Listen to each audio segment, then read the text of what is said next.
Hello and welcome to an episode of Arcane Precision Presents Beyond the Steamroller. Today I am joined by Cory from Lazy Sunday Gaming. We're going to be talking about his local community and everything kind of surrounding the game there. I'm Kyle, and why don't you introduce yourself? Hello, Kyle. Hi, I'm Cory from Lazy Sunday Gaming out of Brooklyn, New York. Big fan of the show. I'm just excited to be here, man. Well, thank you. How long you been playing, and what got you into Warmachine in general? So this is a complicated question. With all things, Warhammer kind of got me in first. When I was a kid in Connecticut, they used to have a store we'd go to called Clockwork Comics, and we'd go in to buy Magic cards, and they'd always be playing Warhammer in the back. And growing up, I always thought that was the coolest thing. I love telling the story because I then played sports, stopped doing all of my nerdy things for about 8 years, and then once I got a nice, well-paying union adult job and got married, I decided I was going to start playing war games. Unbeknownst to my wife, who had known me my entire life, had no idea that I was into such things. The old bait and switch. Yeah, right. All of a sudden, the big paycheck came in, and so did the models and the paints. So I started off actually playing Warmachine. Warhammer is what got me attracted as a kid. Warmachine was the first game I played because the guy at my local game store in Connecticut told me, "You don't want to play that game. This is like Mark II, like in 2015. Don't fact check my dates, but got in, bought Kador, bought Butcher, fell in love with Butcher as a character. It was the first army I ever painted, and got in, and then slowly faded out as the players I was going to play with also stopped playing and went full hog into Warhammer for a while and got absolutely obsessed. Then post-COVID, post playing a lot of Warhammer, came back to playing Warhammer and decided that the rule set just wasn't for me and the story just wasn't for me anymore. And we opened up Lazy Sunday Gaming because the Lazy Sunday Gaming, our group and our community here, it's like a mobile game store kind of thing and YouTube channel. But we opened that up and we started an event called Barhammer, and I had to relearn the Warhammer rules, and I just wasn't about it. We were playing at like bars and breweries, and I just wasn't stoked about the rules because I had to keep relearning them because I had to run the events. And then Steamforged Games came along and bought Warmachine, and they came back into my life. Literally that weekend that Steamforged Games bought them, we changed the entire event from Barhammer to what we now call Beatdown at the Burrows. We play in South Brooklyn every other week, and it went full hog. Everyone in our group, I think I've used full hog twice now. I've never used that sentence in my life. We went full into playing Warmachine about whenever Steamforged Games bought it. If you can go that as a milestone, was the day we started playing Warmachine again, and we started up the YouTube channel, and we went full bore into Warmachine, and I've been playing since then. So maybe that's like, what do you think, 2 years, a year and a half? But it's been yeah, about a year and a half. It's almost been 2 years. Yeah. So my background's in film and TV. We were running this event because the writer's strike happened. I didn't have much else to do, so we were trying to start our own game store. We were running this event, so every other Thursday we were going Warmachine as much as we can. A couple of the players convinced me I should be using my resources for good. So begrudgingly, I started a YouTube channel, and now that's all I do. And so my life has been Warmachine for the best part of those couple of years. So it might not be a long time, but it was a good time. I can say this: the quality of stuff you put out is just insane. Like the video quality, all of it is just incredible. I am a privileged person. I have a lot of gear from my long history of working in television. It's been about 10 years. So I've gathered a lot of junk in that time. So I've pointed it all at Warmachine. Well, I can say this: I enjoy seeing your stuff every time it comes out. Thank you. Hopefully, we have something out again soon. I know, life gets busy. Life gets busy. I can say confidently that right now, and hopefully when this comes out, this maybe changes, but we have about 4 videos in the hopper waiting to be edited by me. We have a nice big battle report. I have a nice interview with David Shirley, who's an award-winning painter, and a couple of other videos. So there should be some coming out soon, and hopefully we can get to somewhere where we can be consistent and proud of it. But we do have a nice backlog of videos, and we do some live videos every once in a while. So don't forget about us. We're here and we're working hard, and we're making waves in the community, which is what we're talking about today, right? Community? Yeah, absolutely. That's the whole focus of this.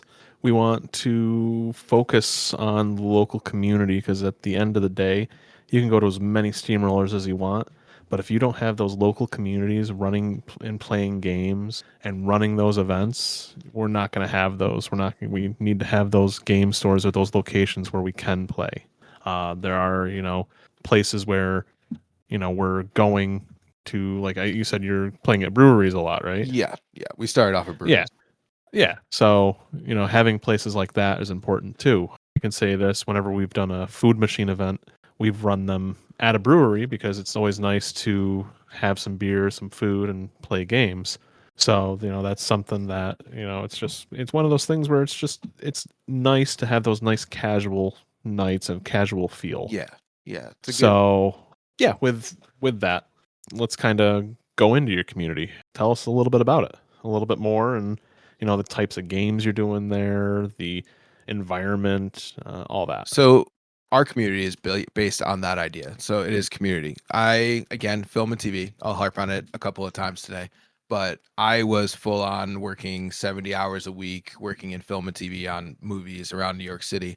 And all of a sudden, a little thing happened called the writer's strike. It was a well-known thing. Everyone was out of work. An entire workforce stopped working. And it was at that moment that I kind of came to this idea that I love film. It's all I've ever done since I was a little kid. However, this just isn't it anymore. Like, there's got to be something else. What do you like to do? And so I thought, you know what? Would get me home more. I also had a newborn at the time. I want to be home. I don't want to be the guy who's gone 70 hours a week. How can I be home? And I thought, you know what? I'll start a game store. Let me start a game store. There's not one in my neighborhood in Brooklyn. We're down in Bay Ridge. There's one nearby, but there's not one here, and I can be that. And then I talked to a friend of mine, and he reminded me that those things cost money. And during this strike, money is not something a lot of us had. So then they asked me the ultimate question of, well, who do you have in your community for this store? Do you have a fan base, or do you have like a base of people, players who are going to come to your store and support you? And I then again said, no, I don't have that either. So then they said, well, what do you have? And I was like, well, that's a good question. I have to think of this. So I went back and we started Lazy Sunday. The basis of the name Lazy Sunday is actually in Warhammer. We used to have a group during COVID that we would go to bars and play outdoors once a week. And so I dubbed it the Lazy Sunday Bolter Club. When I decided to start this up, I just shortened it down to Lazy Sunday and got rid of everything else. So we call it Lazy Sunday. It's a vibe and it's an idea of how we play. It's our slogan is try hard tomorrow. We're here to have fun and be welcoming. So we started this community. We started this community to kind of welcome players in and build this game store that I wanted to build, not out of money and out of brick and mortar, but to build it around a community. So we started off early playing Magic the Gathering. The first way in, we were doing Magic events. We have our patron saint is a coffee shop in Bay Ridge called City League Coffee Roasters, and they let us do Magic events. And then that progressed into war game events, where my heart is at a brewery down the street, Five Boroughs Brewery. They've since closed up their tap room, so we don't go there anymore. And true to form, our patron saint, City League, took us in. So we now play Magic on Sundays, and then every other Thursday we play exclusively Warmachine at City League after hours. So they give us the key. We set it up. We play like 3 to 5 tables, sometimes 6. We're currently doing a journeyman league, but we are slowly growing one player at a time. I think we're up to about 12 consistent players. It's like 8 to 12, 8 maybe consistent, 12 sometimes players. We love to like just slowly pull people in on Sundays when we play Magic. We'll tell them about Warmachine, and then they'll be like, well, you're in the community, right? You're in the neighborhood. Why don't you come down and play with us? And we'll pull them in, and then we slowly make Warmachine fanatics out of them. If I could tell a little story, if we got time, right? Oh yeah, plenty of time. Yeah. So we used to do, my big thing is I love painting. I'm a big painter. It's a big part of the game for me. So we would do once a month, we would do paint and takes at the coffee shop. And it'd be an early morning thing. It's Lazy Sunday. People come in and it'd be part of our relaxed event, a relaxed environment at the coffee shop. So we would set up this paint and take. And this dad came in. He's about my age, like 36. And he's with his son. And he's like, I want to be part of the paint and take. How can I paint? And he's sitting there. We're just true to form. Everyone's just sitting around this table, drinking coffee, painting, and having a good time. And he starts talking about his Warhammer army. I was like, that's cool. And I start pulling out. It's just when Warmachine 3D started. So I start pulling out like some of the Cephalix models. I'm like, have you seen this though? And have you seen this? And his like 8-year-old son just starts like, oh, that's cool. Oh, I want to paint that. So I started gifting him Warmachine models. Like, you should paint this. And by the end of that first paint event, he was fully bought in. He had bought the Shadow and Scum box on his phone while we're doing it. And that player not only is probably one of our most consistent players, his son, who is 8, also plays the game, which is insane because he knows more about our armies than anybody does. He just sits there and reads the rule books like it's his textbook at school. It's he blows me away. But like we have like pushed this family of dad and son into the group, and then they have grabbed a Warmachine and ran with it. But that's kind of our credo. Is what I'm trying to say is we kind of try to make one player at a time and slowly build from there, which is big for like a New York City meta. Because when I started back up, there weren't a lot of Warmachine players in New York City. They kind of left. A lot of stores shut down. A lot of players left the city. So it's one of those like we're slowly rebuilding one player at a time. Yeah, and I think the Warmachine 3D is a great thing to get people into the game, especially if you're doing things like that. You can print off a huge range of things if if you have the files and be like, here, pick something. Let's paint. Let's chat. I can tell you a little bit about it. I think that's a really good thing to do and really cool. Really hard to turn down a model in your hand. And like my favorite thing about Warmachine is that when I get frustrated about people like not talking about it, or like people that I feel like a lot of content creators nowadays, and I'm not going to point any fingers, don't really talk about Warmachine. And it's so weird to me because it's not a hard sell. It's like, here's a model, man. Check out this model. Isn't this model cool? I think they're pretty sick. Do you want to know about it? And then there's 20 years of lore that is always getting better for me the more I read deeper and deeper into it. It's like, here's the lore you want. And it's just like, it's not a hard sell of a game. Once you get someone in the door, if you get them to play the game, that's even better because the rules are phenomenal. So it's just one of those, it's easy to grow with this game because they make it easy, especially with Warmachine 3D. The second you can get models in people's hands, the quicker you get them painted and the quicker you get them in front of people instead of just an idea, instead of this paywall, the quicker you can get them into them playing. Absolutely. And it's nice because like what I'm doing right now is I've been playing one of the armies you have to buy, and I feel like I need a palette cleanser, and I'm looking at the Warmachine 3D stuff, and I'm just like, I'm gonna play one of these for a little bit. It's not a huge investment. I can just print off what I want, get it, to the quality I want on the table, and You coming play over to games. Crucible Guard? Are you coming to play some Defenders of Lael? Come on. I Come do it. did Come on. get pretty much the whole army at Boker Brawl, so it's on my list. It's one of those things where I think we might be painting it up as a giveaway for our food machine event right now. I'm gonna go into Grimkin for a little bit, even though they've announced that there's gonna be some changes. I don't care. I've always wanted the models for the longest time. When they first came out, I was like, I'm gonna play these. They were so impossible to get because everyone was getting them. And then I'm not really sure what happened. You just couldn't really get the stuff there for the longest time. And then COVID happened. See, that was my big thing with Crucible Guard is like my long-winded story that I first started playing with Warmachine, and I played Khador, but like Crucible Guard was starting to come out when I first started playing, and I wasn't used to like the news cycle of war games. Like, what is this? Oh, there's releases. This must be a cool thing.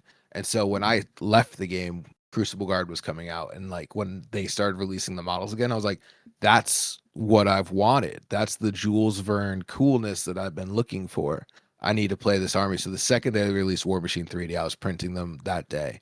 The other one, just like that, would be the Gators. I'm a big Blindwater Congregation fan. I'm a big alligator fan in general. I'm a reptile nerd, which is why I was so blown away when I met Gatorman Pete at Boker Brawl. And Pete, if you're listening to this, I love you.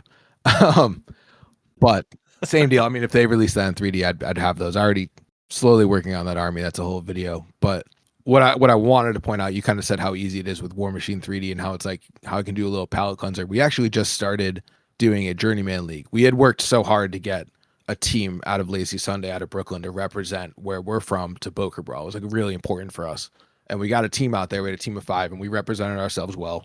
And I think we were 21st out of 32. It's pretty good for a first-time team. But we worked so hard and we went pedal to the metal that immediately after we finished Boker Brawl, we hard stopped and went into a journeyman league. Like that was the thing. So we're going to go hard. We're going to do that. Once a month we do a journeyman league because we only do twice a month events.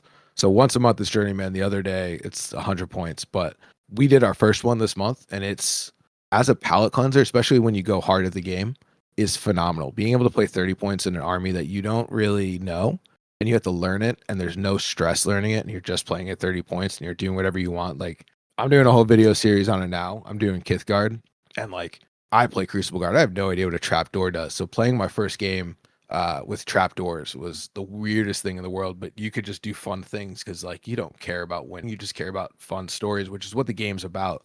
And as a palate cleanser, if you get a chance to do Journeyman, it's unreal. I was blown away. I didn't think it'd be this. I didn't think it would move me the way it's moving me. But coming home, I think we all had the same moment of like that was different, and I feel really good about it. How do you feel about the current Journeyman compared to the old Journeyman? Do you feel like it's been improved? I will say I never played the old Journeyman. I remember as an event organizer before they released the new one, trying to do the old one, and a lot of things pre Steamforge games and the things Steamforge games inherited felt needlessly convoluted. So I might have like my eyes probably glazed over when I read it. Did you do it? I don't know much about it. I don't want to poo poo it without actual background. I did a Journeyman way back in Mark II. It was okay when I was learning the game, but it was one of those things where after I learned the game, I was just like, I don't want those games. But now, Yeah. because I got really competitive, but now I'm all for playing 50 points, 75 points, 100 points, like whatever you want to play, I'll play. So I had a buddy recently who started playing again here and there, and he had his old Menoth. I'm like, let's play a 50-point game. Played it, and so I can say the Tales from the Front Line, those scenarios are really good. And I don't know, I just feel like they've kind of, it was like a flash in the pan at first because, everyone was talking about how good they were. And then I feel like everyone just went back to 100-point games, at least locally.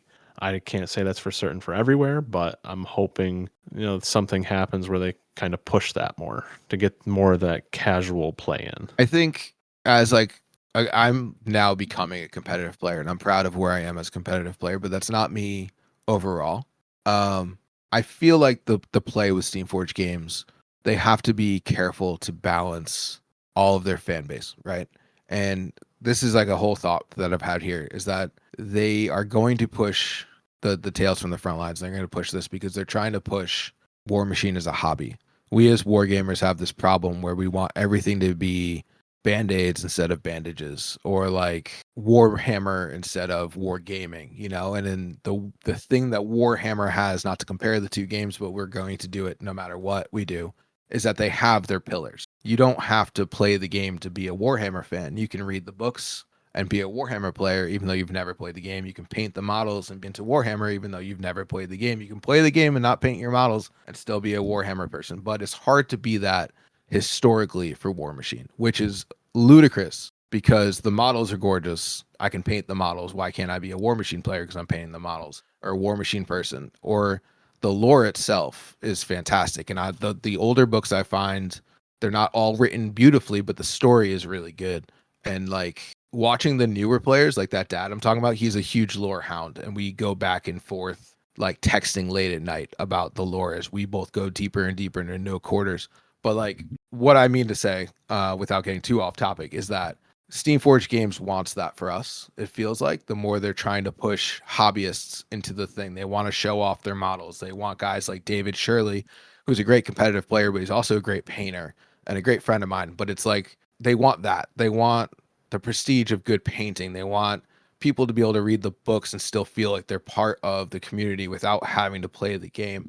And I feel like doubling down on things like Tales from the Front Line is kind of like their idea. They need to balance and make sure that the war game itself is healthy and strong and balanced, which from the makers of Guild Ball, God knows they'll do it and keep this game alive.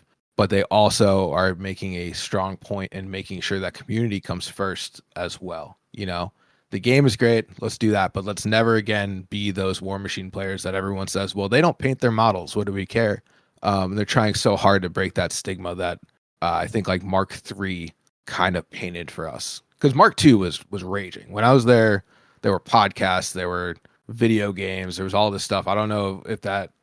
We don't talk about the video game. No, we don't talk about video, but like as a media presence, Mark II had that. And somewhere we soured that and twisted it into a hyper competitive game. It's still hyper competitive, but it's not feel bad now. And The somewhere community we as a had that. whole, yeah, the community as a So good. whole, the mentality shifted. My problem is that my thing is that like we had that sourness, but right now the community has shifted. And I think every one of us have kind of pointed that out of like we're not those people. And Steve Forge Games sees that and they're kind of like, hey, let's emphasize that that is not what Warmachine is anymore. Like let's be community driven, not beat somebody else driven, you know? Yeah, no, absolutely. But you just said you started a journeyman league. How's participation for that? How many people do you have playing in that now? So we are monthly. Our first one we had 3 tables, which was just 6 of us. But I think our more consistent players all missed. It was like we had this date in the books for 2 months at least. We're like, this is when Journeyman starts, Poker ends, Journeyman starts, and we're new people and we're gonna have fun. Not that it's not fun, guys. It's plenty of fun. But like we're competitive and then we're gonna have fun part of the game again. And we're gonna teach new players. And then like an act of God, all of our most consistent people like dropped off like the week before. They're like, oh, that day, I've got an appendectomy that day. Not really, but but like things like that would happen. It was like, oh no, I need to do this that day. I forgot. So like all of our more consistent players kind of dropped off. So like 6, I say that to defend my number 6. There were 6 players there, but it should have been more like 10 when you look at the people who didn't make it out. So like 10's pretty good. 6 is pretty good by itself, I think. That's an awesome number. When you look at the number of tables and not players, like 3 tables is rocking. We used to like we doubled down on this because we were at the brewery so much. So part of being at the brewery, we're now at the coffee shop where we're by ourselves and there's no one else there. But at the brewery, you're always thinking about who's here, who's drinking, who's after hours from work, and who can we pull in and teach the game to. As an event organizer, me and my partner in it, we're just kind of like always scanning the crowd of like, that guy looks nerdy. Let's pull him in. What's the cool terrain we can put out? Which army can we put closest to the drunk people to get them to come over and take pictures? So in my head, numbers is one thing, but table presence is another, and 3 tables feels pretty good to me. Yeah, absolutely. Kind of going into that, what I mean, if you're playing after hours, you know, you're not having a lot of people see that. Are you on Sundays where Magic the Gathering's happening? Is someone still having like a presence there for people to see it? So I'm an avid Magic player, but I am a much more avid war game player. So I will try to be sneaky, and where we'll have a commander day and everyone will be playing commander, me and another player will bring like 30 points out and take a small table space and play 30 points behind our backs and try to do the same thing of pulling people in. Also, as an event organizer, I have to be the charismatic one who stands up and shakes everybody's hand who looks at us playing Magic for too long. And the second they even lead on that maybe they like war games, I immediately am pulling them into like, well, Thursdays. What are you doing Thursdays? You want to come down Thursday? What are you doing Thursday? You want to come down Thursday? We're right here. It's not far. You've seen it. I can get you in. Bring your own beer. We'll hang out. But no, I mean, we try to. It's hard. It is hard now that we're not at the brewery to pull people in that way. However, it's a much better space in the long run. And City League, and I'll say their name 100 times. I don't get paid for this, but I do love them. Have been nothing but helpful the whole way. They us ourselves are a community. We build community, and City League, I'm gonna keep giving them props, are very much a community forward place. So they are trying to push us because we're trying to get our own game store going eventually. The bigger we build, so it's kind of like in their best interests to lift us up. It's like a rising tide lifts all boats. So while we're not as in as many people's eyes, it's still a great space, and it gives us more flexibility to be a community instead of having to shout over drunk people. I mean, we do a lot of outreach on like Reddit and different things. The YouTube channel helps a lot because when they see that we're in New York, people like chime in. They're like, "We're also in New York. Where are you guys? I didn't know this." I think it's because we're not so forward facing and because we don't have a storefront. It's a lot of trying to be community forward and reaching out to as many people as possible. Again, my whole credo is to try to pick one person, make them into a Warmachine player, and it's just one player at a time, building our meta back up. Yeah, that's great. I mean, it's working. So We're you know, getting there. it's We're getting there slowly yeah, but surely. But the players we do get are diehard. And they buy into it. I don't know if you saw our hockey jerseys at Boker Brawl, but it was one of those moments where I had like a small lapse of like, I don't know, is this working? Is this working out? It's been like 2 years. My business partner, Evan, looked at me and goes, "All these guys just bought like $80 hockey jerseys with our name on it. I think we're okay." Everyone's kind of bought in. I made a joke today in our Discord where like a bunch of our players were playing around and like joking about something, and I just commented in with like, sometimes I walk in this room and I look around at all of you guys and I just go, "Huh, weirdos." And like one of the players just goes, "Well, it's all your fault. So just be proud of that." I was like, you know what? I am proud. We're building something and we're getting there. If you're in New York, you're in New York City. Bay Ridge is not that far. Come on down and see us because you can come grow with us. I'm talking to you out there listening to this podcast. Love it. Oh, hey, Kyle. Yeah, so You're it still here. doesn't.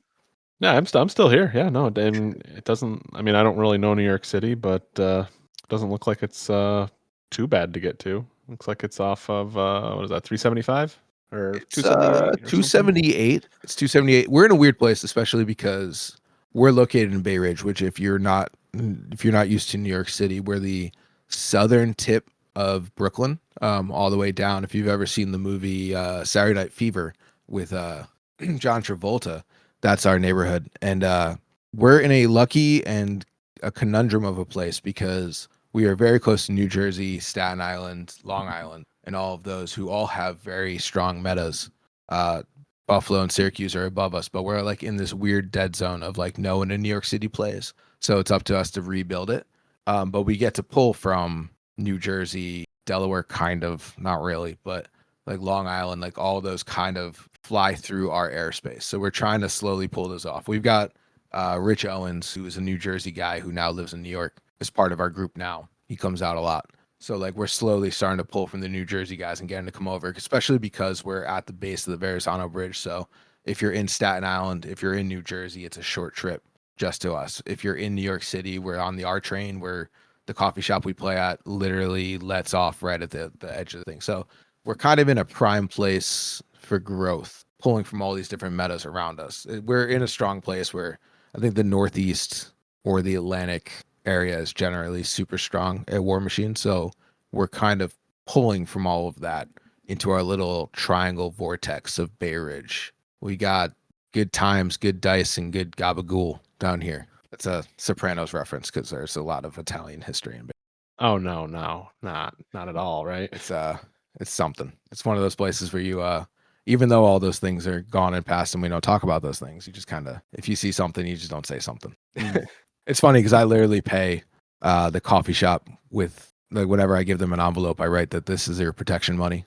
I don't think they find it funny anymore, but I'm not about stopping a good joke when it's still working. There you go. Yeah, hopefully there's nobody that listens to this podcast that I might have offended with that joke. I apologize. We have like 6 listeners, so you're fine. Anyways, real quick, Yeah. are you running any events or anything soon other than the Journeyman? Like, are you running any tournaments that So right people now can it's come to? just Journeyman and on the off week 100-point games where we are trying to go out and like as a team hit as many steamrollers as possible. Again, with guys like Seth in New Jersey, it's easy to hop over and be part of that. And the Long Island guys, they've got a great meta over at Grim, so we're trying to get to there.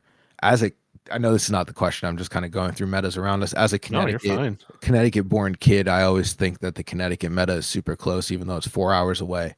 I always want to go up there and play with Dan, but it's a lot farther than I thought. Say But the Albany guys play too. That's just a quick trip up, right? yeah, the Albany guys play. There's like an uptown like Hudson area game store like Flipside, which I also thought was close, but that's also 3 hours away. Everything is just a little far except for New Jersey. I mean, But we're I'll drive to Buffalo. It's 2.5 hours, well, it's not so a it's good not. excuse for me, but we're trying to get out and get our that's part of like us growing is especially because we have the YouTube channel. It's a lot of going out into other communities and pulling people in. But especially after Boker Brawl, where we've now seen steamrollers firsthand and we've been part of it, our new agenda on top of Journeyman League is to try to get a steamroller going.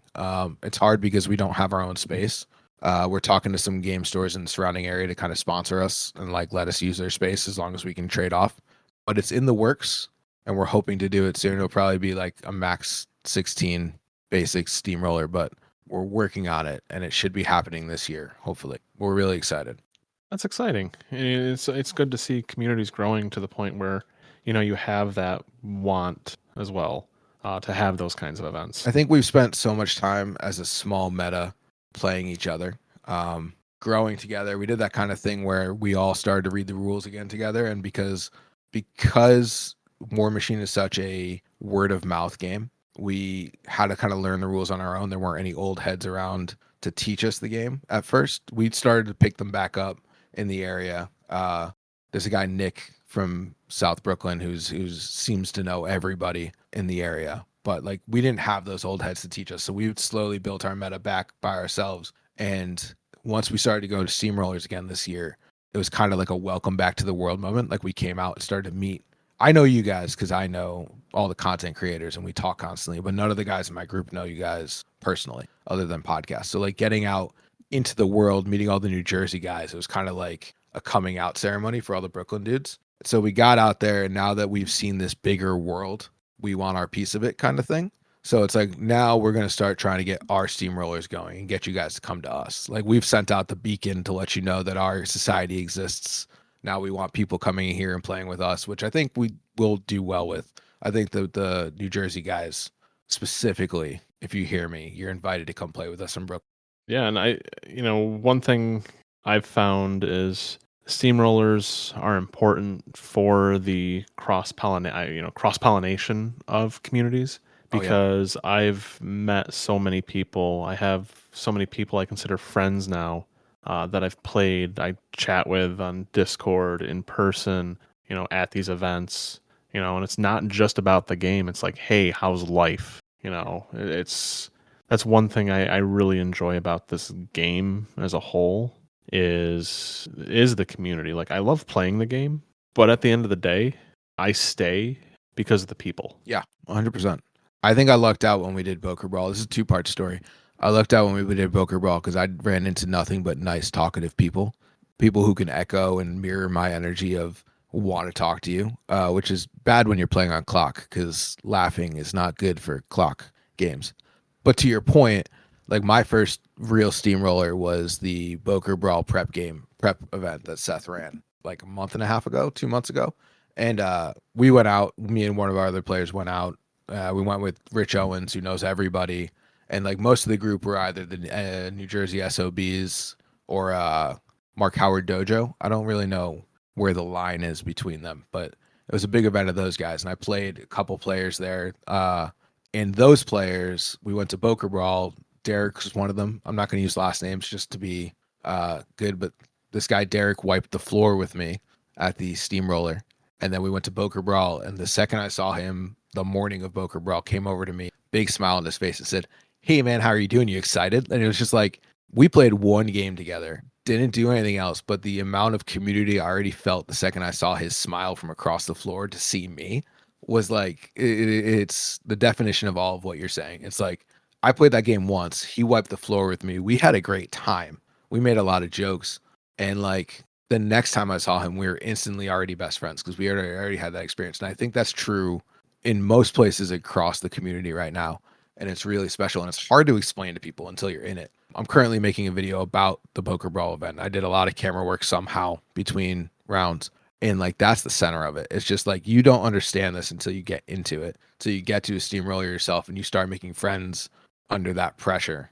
Even like the best players right now out there, you talk to them at these events and they are literally all still smiles somehow. Dan Riker for one, I'll use his last name. But like dude is all smiles all the time, even when he's focused in playing games. Yeah, it's just infectious across the community. And the second you go into a steamroll and you play other people and you meet them, your community becomes bigger. Like I was saying, our meta was such a small world for a long time. We played it our way. We didn't know how to play other ways until we came out into the world and you realize how big the world of our game is and how every time you play another new steamroller and meet new people, your community starts to grow a lot bigger than you think it is. Because right now I've played like 2 steamrollers, including Boker Brawl, and I do content creation. I do all this stuff, and I'm talking to Steamforge Games, and I'm talking to you guys up in Northern New York, and like even with all that, just doing those 2 events has expanded my consciousness as a Warmachine player inside the community tenfold. Like I feel like a completely different person. There's like an idea of like when you go out into the world of space and you see aliens, and all of a sudden you're part of. It's like a Star Trek. where you're part of the community now. Like your race is growing up here, and I feel like that for our meta. Weirdly, I think I'm being weird here, but it's like we feel like we've come out into that greater community, and now we love being part of it. Did that answer your question, or did I just go off? No, that was great. Have you ever talked so much that you're out of breath? Because I don't think I talk this much every day. Because right now my lungs are killing me. Well, that means you're talking about something that you're passionate about, and that you just keep talking and talking about for ever. It's either that or it's the 3D printer I'm sitting next to, but I'm going to ignore that reality for as long as I Well, can.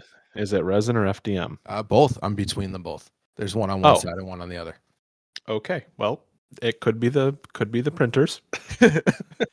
But no, I like you're saying, I want to say it, from the top down, the community as a whole is just incredible. You can go talk shop if you're at an event or even after an event. After the events are always great too, but talk to a high level player or someone just starting out, and because you have this game that we all are really passionate about and that we really enjoy, you are able to talk and connect on more than just that one level.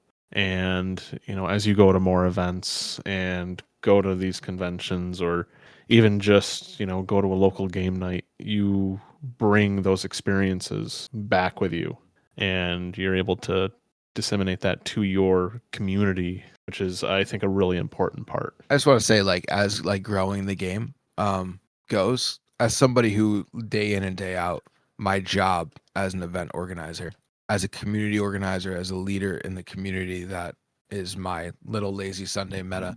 Like, again, I just want to reiterate, and this is a little off topic. It's just the game's not hard to sell. It sells itself. And like the art's fantastic and the story is fantastic. And if you're an event organizer or you're a community organizer and you're trying to get more players, man, just let the game sell itself. Like, have you ever, again, played a lot of Warhammer and there's a cadence to the game that is just normal for people? And when you play Warmachine, I feel like I went off topic, but I feel like this is really important to me. When you play Warmachine, you kind of you have to do the order of operations to make the game. And I don't know many games where it's as important as it is in Warmachine, and it opens up your brain in a way that other games just don't do. And I think there's a moment when you're playing like Warhammer and you're moving, you're shooting, you're killing, and you're doing your thing, and then you play Warmachine and you're activating, and you can actually move your opponent's models across the board.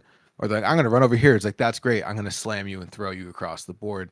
There's a moment when you're teaching a new player and they see that happen. Like, I've thrown a new player, just to show them that I can do it, not to win, because I don't win very often, on purpose. But I'm there to teach you to love the game. And like, when you see moments that like, oh, you can do that, there's like a whole thing of like, I didn't know you can do that, and Warmachine is full of that. So what I'm trying to say is that it's just like, find your hook and try to bring people in with that game, because it's either the game or it's the models or it's the story, but one of them is going to get you into it because it's a great story, it's a great game, and the models look better and better literally as the months progress. Nero looks fantastic.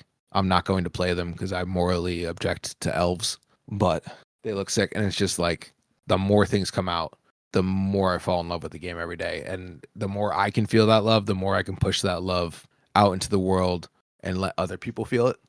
If that makes any sense. I went off on a tangent there, but it's like, this game's important to me, and I hope that other people can feel how important. And I think that's at the base. For me, that's at the base of growing a community. Is not, you need to be altruistic in your choices, in that I love this, I want you to love this too. Let me show you how much love there is to have for this. And that's infectious to people. When you can get excited about something, if you're not excited about the game, don't try to build a community. Find something to be excited about and share that with someone else, because people are aching to share with other people more than ever right now. Use that to grow and pull people in. I implore you to do so. That's my shtick. Yeah, absolutely. That's it. Absolutely. Not a breath. It's the resin printer. Could be that. No, that is really good points. If you're doing this, I mean, you're doing content creation as well. So, that's a whole other aspect of your passion for the game too. It's, you're not just doing the lazy Sunday, community thing. You're doing your lazy Sunday gaming content creation, pushing the game as well. So you're getting it kind of on both sides there, and then you're playing on top of that. Trying to. I try to explain to my wife that it's like we have this channel. The channel's been doing good for us. The videos are great. People like it. But the more I go out to competitions, like we've met at Boca Brawl 2 years in a row now. I played for the first time this year, but I was there last year taking video. But the more you can go out into the community and meet people face to face and pull them back to your community. For me, it's the channel on this topic. But it's like the videos are good, but if you can make people care with, they'll watch more of the videos. Had another point there, but I think I lost it. That's okay. I mean, you love the game, and there's a lot to go over. So, I mean, we kind of went over a bunch of stuff about the game, your community. As a event organizer, do you have like a wish list of anything that SFG might be able to assist getting more people into the game, or any ideas you have for other communities to help grow their local I think what they're meta? doing right now is really good. I am not a long time event organizer. If you talk to someone like Seth or Travis or Mario, they might have some thoughts for you on. But the direction they're going right now, I think, is fantastic. They are again pushing all of these things. My big wish list is I think as people trying to get new players into the game, nothing has been stronger for us. And you said this earlier, nothing has been stronger for us than that of Warmachine 3D.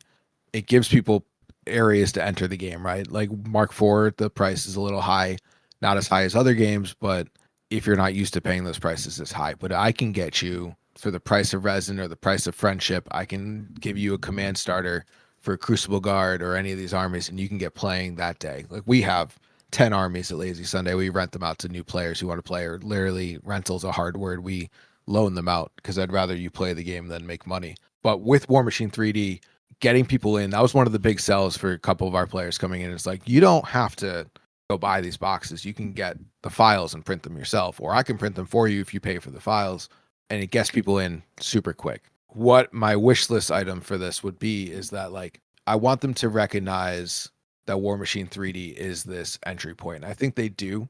But my big thing is where Mark IV is doing the basic armies, it's the Crixes, the Signars, the Kadors, Medoth again, which I'm very excited for. But those are like the big four. Those are the major league teams. And I'd like them to see Warmachine 3D, which I think they maybe do. But as like the minor leagues, I'm not stoked that Black Fleet is coming to Warmachine 3D. Warmachine 3D kind of gives this avenue to create depth in the world of Immorin, right? It's like it gave us Crucible Guard. Nobody knew, the new players didn't know what Crucible Guard was until that came back out. Or Cephalix and the Dark Ops. That's like a lesser known army for players who are newer. There's a depth that comes from these minor league teams coming in through Warmachine 3D. And when you, as a new player, can come in and discover these new things, you find that you found something special there outside of the Mark IV army. So I implore them to treat Warmachine 3D as something special that they can hook new players with by adding depth. I want to see Blind Water Congregation because I'm selfish. I want to see, like, mostly just to make Gatorman Pete happy. Which I think they did say is on the roadmap in the future. They just didn't say when yet. They did say, like, Blind Water's coming eventually. You know, it's one of those things. But, like, Blind Water Congregation, like, Rule Guard, anything for Lael that's not like that. Like, add depth to the world through the lesser known armies. You know what I mean? Black Fleet's cool, but it already muddies up the world of, like, is this Mark IV or isn't this Mark IV? Is this Legacy? It says Crix on it. It's like, well, that you're making a mess for yourself. Appeal to the new players by giving them armies that they connect to that aren't part of the main league teams. And I think that adding armies like Rule, Blind Water, I don't know, can you think of like another smaller known army? Like Steelheads would be one. Yeah, I mean, you can get really granular with that. Mercenaries had a Yeah. ton. Or like what's the well, if you want pirates, what's the other pirate faction? It's the pirates. It's can't think of the name, but there's the Merc pirates with Shay Yeah. and them. I know this. I Fiona. was looking at their eBay listing the other day. We have a player who's been dying to play them, and he got a bonus from teaching in school, and he was so excited to buy this army. And the day he got there, it had sold already. Like the day of, like I was watching it on eBay disappear, and he was broken his heart. Italian Charter. That's it.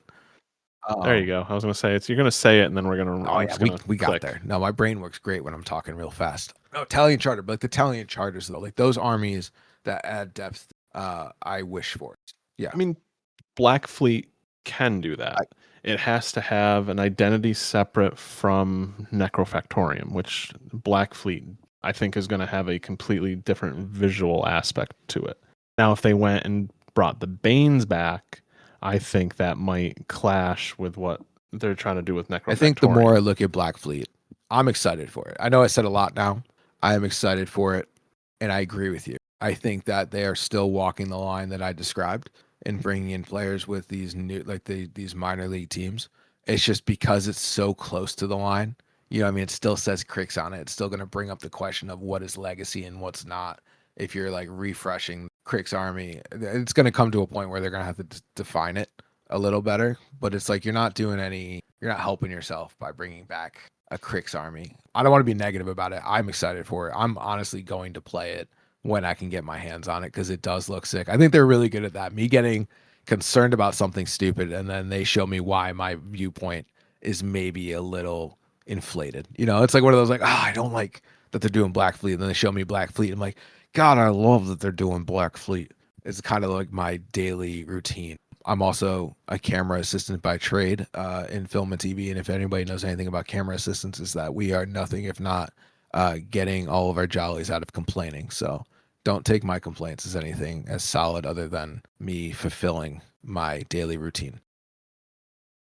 I get that. And kind of to the point with things like coming back in, like, is this legacy, is this prime type of thing? What I think they're right now doing is they're going back to some of these for the Warmachine 3D because it's familiar to old players and it could bring people back into the game without a huge investment on their part other than I the agree. sculpting. I mean, if you could bring back one army, which one would it be? Let me pick your brain. Let me interview you for a second.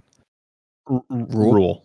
Like, hands down. I loved playing dwarves back in You know what it Warframe. is? It's just Absolutely we're loved lacking dwarves right now.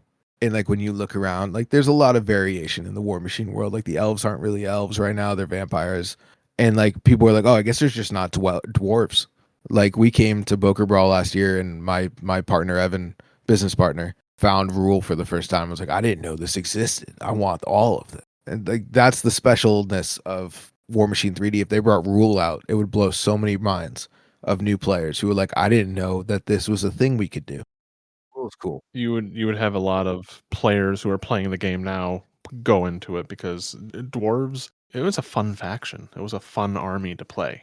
It was one of the, I would almost say, OGs of you take these, rule models with it because like all their feats are rule models. Same thing with a lot of the merc casters are like that too, Yeah. but it's like the dwarves were like you took the I would dwarf immediately stuff. release that army and then release a swag T-shirt that says, "I follow the rule of cool, but spelt the rule way, RHUL, or the cool of rule." I got a lot of these. If you guys need T-shirts for the channel, let me know. I can fire some off. I Did love you it. see? Did you get to see the? Did you get to see the Crucible Guard sticker I had made?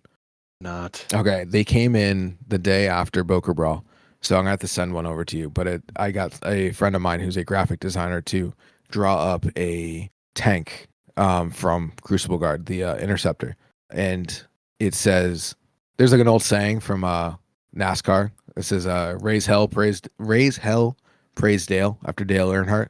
So I made one that said raise hell, praise Lale, and it's my favorite thing. It's going on all I my love stuff. it. It's the background of my computer. Oh, that's fun. Yeah, if you don't think I'm clever out there, I understand. My wife feels the same way, but I think I'm clever. I think most husbands think they are. One of us has to be right. It's not usually us. Spoiler. No, I know.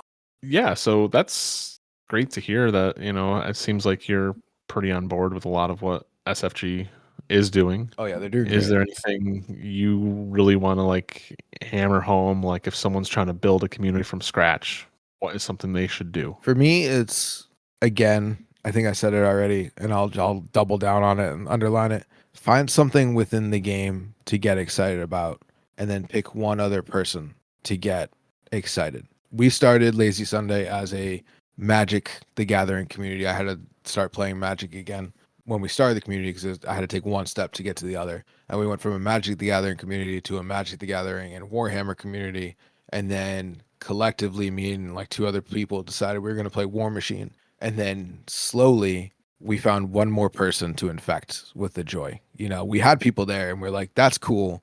We lost a lot of people when we stopped doing Warhammer, which profit wise is not great, but has made me happy in the long term because we would go out and infect one more person. We'd find a roommate that kind of is war curious and we'd be like, hey, let's talk about Warmachine. Can I tell you about it for a minute? I go to work and I'll pull one nerd aside and say, you look like you want to know about Warmachine. All it does is take one hook to get one more person. And if you get one person into it, you can go get another. And that's one more person you have to help you get excited and infect other people. So again, I keep word salading there, but the idea is find something to be excited about and then use that to get other people excited. Nobody is going to be excited about something that you're not excited about also. So if you can use that excitement to infect other people and bring them into the game, you can grow a community faster than you think you can. It's not a slow growth, but it feels like it sometimes. So just keep your head down and find something to be excited about and share it. That's awesome. Really very good advice. Thank you. And I know you are on the community finder. I always talk about this on the normal podcast where at the end, usually I'll plug, go online, go to the Warmachine community finder. It's a Google site done by the Delaware crew and Tried and True. They do a great job. They're phenomenal. The things they've done for the community is incredible. You think they do great from afar until you meet them and you see their work up front. It's like, oh yeah, of course the Delaware guys. And then you meet them and you're like, oh, those guys are phenomenal. Like you can't say a mean thing about them. I think I met Erica in person for the first time at Boker Brawl, even though I think we've talked a million times. And it's just, they're exactly what I'm talking about when I'm talking about find something to be excited about and let it infect you and infect other people. They just pour out generosity. And it's proven in that community finder. It doesn't serve them at all to have you find a community in Alaska. But if they can grow the community as a whole, why not? Yeah. Community finder is great. Absolutely. Yeah. And I'm just looking on here. By you, there's Lazy Sunday. Mm-hmm. And then looks like on Manhattan, there's Spire Gaming. Yes. So Spire Gaming is like they popped up. We have one of their members, I think their lead member is kind of part of our group, but we've talked to them a little bit. Spire Gaming is I will promote them as well. They're a gaming club is the word in Midtown. If you're working in Midtown, you want to go get a game and you are part of the community and you can go in and play. If you listen to this and you're from Spire, feel free to correct me anywhere you can correct me. But any growth in New York is good. I'm not defensive about it. Sorry, went off on a tangent again. No, Spire's great. They're in Midtown. They're great guys. And go on, Kyle. Sorry. Yeah, no, you're good. I'm just looking on New York, like everything there. So you have the Spire Gaming, you guys, and then the Long Island Sea Dogs, but they look like they're quite a ways from you. Yeah, they're like 2 hours from us. For a long time, we've promoted ourselves as the only Warmachine community in New York City. And when you get to be New York City, you get to like tout that you're from New York City and be from Brooklyn and all that stuff. Then Spire came along and we're like, now we are the premier Warmachine community in New York City because we outnumber them by a little. But they're quickly growing, which they're doing Madoff's work over there in Midtown. It doesn't look like it's that far. I don't know New York City traffic, so that's one of those things where it's nice to cross-pollinate those communities. I prefer if I'd never had to go to Midtown. I mean, it looks pretty congested, like on the map, but it's like for me, it's like going to Domino's when you want good pizza. It's like it's pizza. It's part of New York. Are you talking about pizza with the okay? Do you guys have good pizza up there in Syracuse? We do, but I mean, obviously the New York pizza is probably better. I'm also got to go to the right place. I'm originally from New Haven, which has been voted as the best pizza in all of America. So pizza is very important to me as a concept. I don't know which one I like better, but this could be an entire podcast episode if we want to talk about pizza. I won't do it. I'll keep it, but sorry. I got a little. Here's the thing. Do you fold your thin crust in half? My thin crust down the middle. Thin crust I won't. If it's like a nice New York slice, it's a little thicker than the thin crust. That I'll fold 9 times out of 10. If you've watched Bay Ridge Classic, I'll bring this back up again. Saturday Night Fever with the lovely John Travolta. He actually, believe in that movie, he folds 2 slices of pizza on top of each other and makes like a pizza sandwich, which I will never do, but it will stand by you if you choose to do it. Because if John Travolta did it in the Bay Ridge Classic, Saturday Night Fever, then you too can do it. That sounds like a lot of people. All right. So, any closing thoughts on this topic you want to go over, or just in general things you want to talk about? I think I'm good on the topic. If you're in Brooklyn, if you're in New York City, if you're in Queens, even Staten Island, we can talk about it. If you're in the area and you're looking to play some Warmachine, come find us. You can find us on Instagram. You can find us on Discord. You can find me on YouTube. I'm making videos all the time. But come down and play with us. We play every other Thursday. Come find us on Instagram. Reach out. We'll get you on the Discord. And if you're interested in Warmachine and you want to know more, come find us. We'll get you in. We'll teach you a game. We're all about building. If you're in New Jersey, I guess you can come to New York and play with us. That's my shtick. We're building. We'd love to build with you. So come on out. Have you, Kyle, tried Baron of Dice? I know they're not a sponsor of the channel, but I just want to ask you. I do. I have. I actually have a set, and the other hosts of the channel also have a couple sets and some dice trays that we will be featuring on a future battle report that Baron was kind enough to send to us. That's phenomenal. I don't want to give any free ads for you. I just want to point out I do work for Baron of Dice. I'm a media specialist with them, doing ads, and if they weren't paying me, I would still say that their dice are phenomenal. But I non-contractually would love to just point out that if you're playing Warmachine, all of their dice, and from somebody who's on the inside seeing the new products coming out every day, there's a lot of exciting things coming down the Warmachine pike. We've got guys on the inside of Baron of Dice making sure that Warmachine is well represented and loved, making everybody play the game as much as I can. So go get some Warmachine dice from Baron of Dice. They're doing sales all the time. They look good. They roll good. I don't know if they taste good, but you can try and let me know. I'll make it into an ad. But I'm getting better at promoting them from the outside. But for today, that's my shtick. If you're looking for dice, if you're looking for tape measures, their tape measures phenomenal. Their coins are great. I figured out that they're 40 millimeter. They make like coins with the they make the coins with the different factions on them, and they're great And 40 millimeter they're metal objectives. too, right? They're metal. They go into what's called the Baron of Dice system, where there's tape measures, there's measuring tools and widgets, and all of them have little holes in it that fit that. So if you want to play your army, you can put your army's coin inside of whatever you're playing just to show off and be like, hey, here's what I have. I like to use them as objective markers, especially if I'm playing an army. Like I'll be Crucible Guard, and then I'll use the Crucible Guard objective coin as my 40 millimeter, because then you know whose it is. But again, if you just want to show off, a big part of playing war games is getting to pick your team and being super proud of it. So Baron of Dice is great at being able to do that, because you can get your dice, you can get your tape measure, you can get your widgets all saying the same army, and you can switch them out if you decide to play other armies.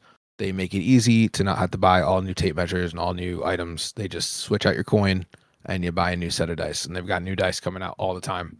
I've met the owner of Baron of Dice, and literally all he does is think up new ideas and better things to come out for players every day. It's exciting. It's an exciting time to be a nerd. I'm excited. But Baron of Dice. They are hand poured resin with no bubbles. They roll precise. Roll Baron of Dice. That's not a slogan they use, but I do. Cory, I want to say thank you so much for coming on and chatting about your community, things that are working for you, things that you want to happen, your experiences, and bringing that all together and talking about this. Great conversation. And I really look forward to having you on again for a future episode doing something else. Please. Hopefully we can actually play the next time we see each other. Yeah. Man, I built up such a story that I was going to play with. Like I was full into WWE mode of trying to build up a rivalry, and then we were just two ships passing in the night at Boca We played on You played too tables well. near each other. You played too good. If you had just played worse, we could have played each other. But like for real, this is really exciting. I'm happy to be a part of this. I think even though I've been doing a YouTube channel for the better part of a year or two, I am a big fan of other content creators first. And it was unreal for me doing the Boker broadcast, because I listened to them so much that I had kind of the same sensation here of, if you weren't directly addressing me, I would get lost, because I just feel like I'm doing what I do every day, which is listen to the Arcane Precision podcast. So thank you for having me on. I am not lying when I say that this is really cool for me specifically. So thank you again. Yeah, you're more than welcome on Big again. fan. So let's do that sometime. Sweet. Call me up. And everyone, thank you for listening. And look for Lazy Sunday Gaming on Instagram, Facebook, YouTube, and you can find them right there on the community finder. And just have a great night.